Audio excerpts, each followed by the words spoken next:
Okay, I'm going to try to do this live. This is a system of equations problems. So let's go ahead and read it. Maricopa's Success Scholarship Fund receives a gift of $155,000. The money is invested into stocks, bonds, and CDs. Now, do we know how many stocks they're going to buy, or bonds, or CDs? We just know that they're going to invest it into these three parts. So I'm going to call this X, Y, and CD is Z, okay? From that, we know that the CD pays 4.25% interest, the bond pays 2.2% interest, and the stocks pay 11.2% interest.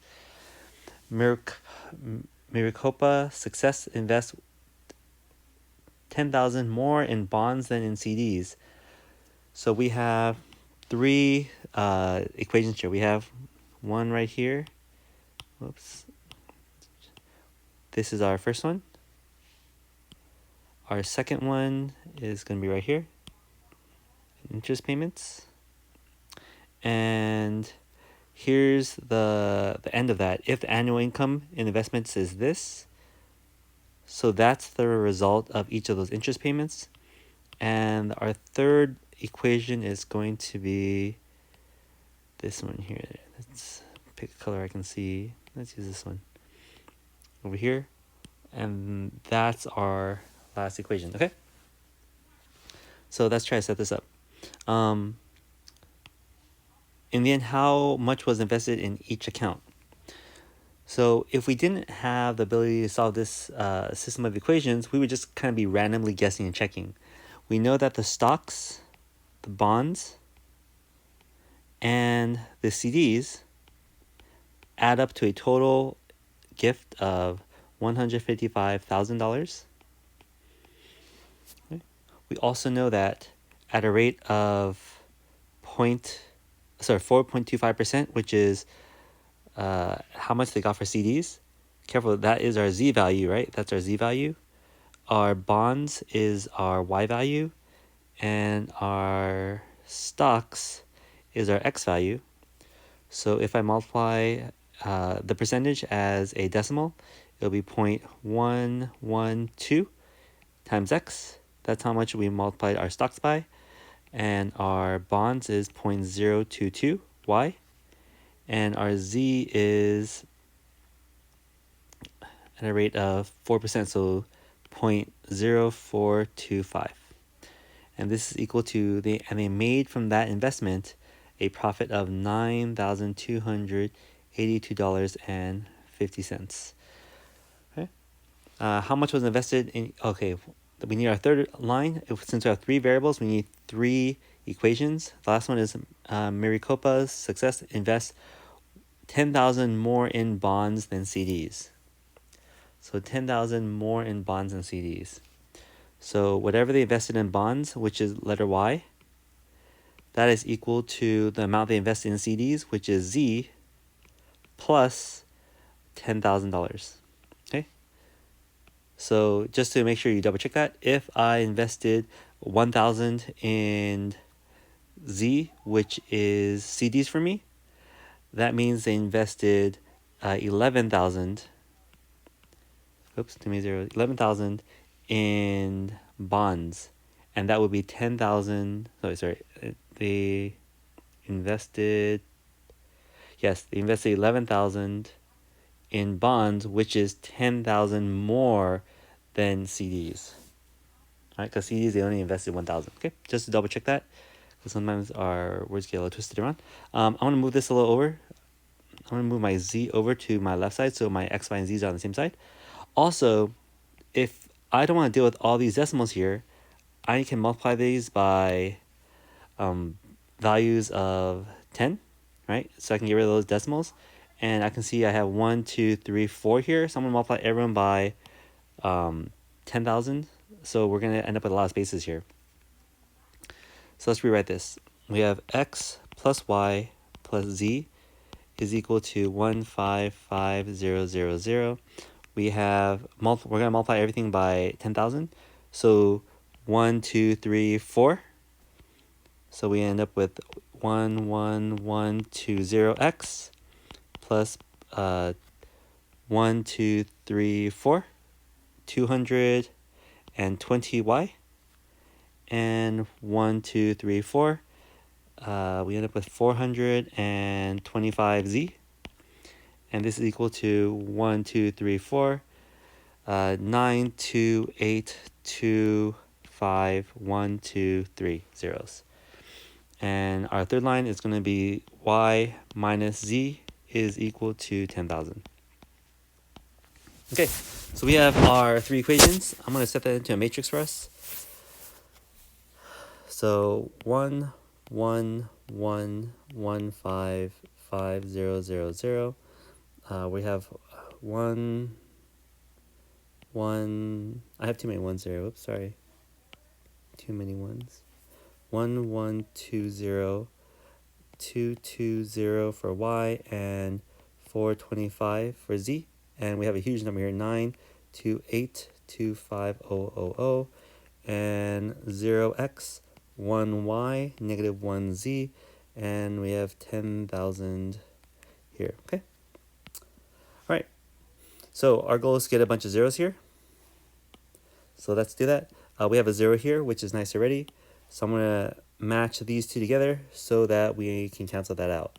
To do that, I'm going to multiply the first row by negative 1,120 so that these two would cancel out. And when I do that, let's go ahead and write that out. I'm going to multiply it by negative 1,120, so negative 1,120 times 1. That was easy. That was a nice 1 value. 1 times negative 1,000, negative 1,120, and again by 1, negative 1,120. Okay, remember, we're changing this whole row so that we can cancel out the row 1 and 2. And 155,000. I'll multiply that by 1,120. It's going to be a big number. It's going to be 1, 7, 3, 6, and we have 5 zeros. 1, 2, 3, 4, 5. Okay. And so we can combine these two together. And let's go and write a new matrix. We have a nice start of 1, 1, 1, 1, 5, 5, 0, 0, 0. Okay, that's how we started. We're going to leave that alone. We're going to change our second row by combining these values here. We end up with a 0. 1,120 negative added to 220, that's 220, is negative 900. 1,120 negative added to 425 is negative 695, and negative 1,736,0,0,0,0 negative added to 92825,000 is negative 80775,000. Okay, that's a big number. And our last row, we can just copy 0, 1, negative 1, and 10,000. Okay. Now we're going to go ahead and combine these two rows, right? But to do that, we have to change our third row because we want this to end up as a 0. So I can multiply by what number to cancel out with a negative 900? So I'm going to multiply that by a positive 900. Okay, I'm going to multiply that by positive 900. And that's going to write that. 900 times 1 is just 900. Then negative 900. And 900. And we'll add our zeros. 1, 2, 3, 4 zeros. Okay. So we're going to combine these together to get to our third row now.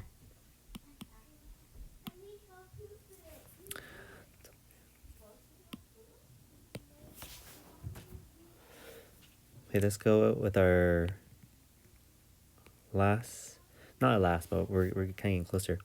We have 1, 1, 1, 1, 5, 5, 0, 0, 0. That doesn't change for us.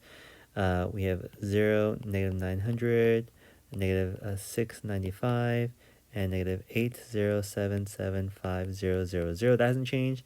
And as we combine these, let's column 2 and 3 now, we end up with a 0 and 0, right? Negative 900 and 900 cancel out to 0.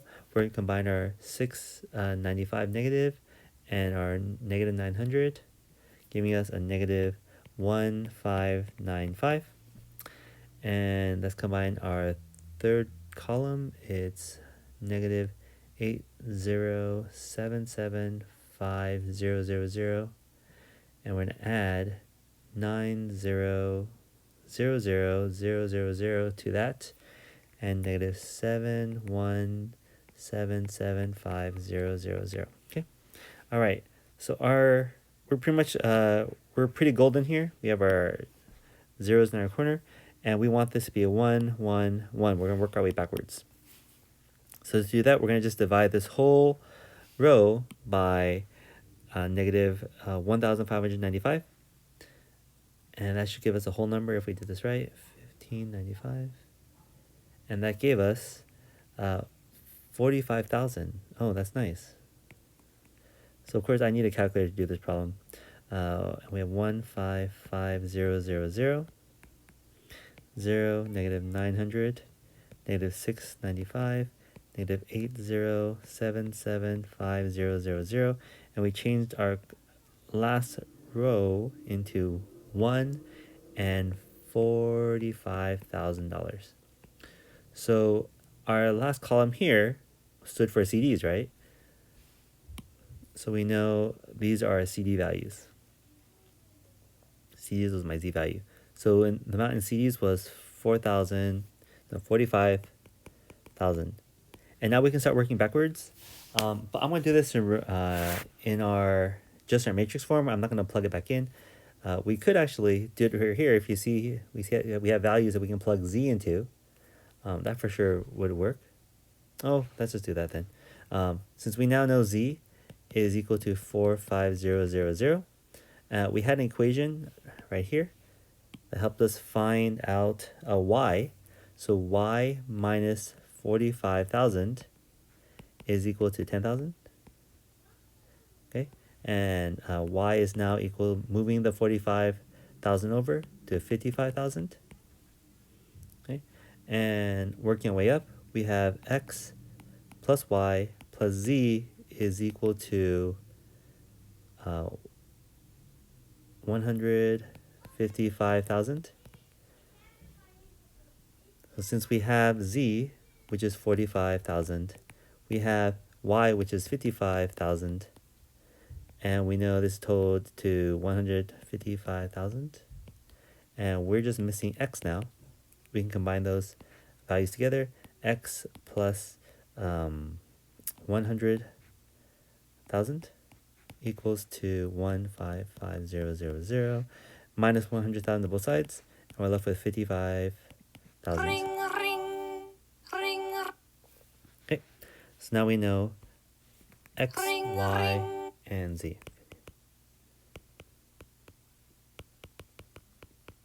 All right, that's it.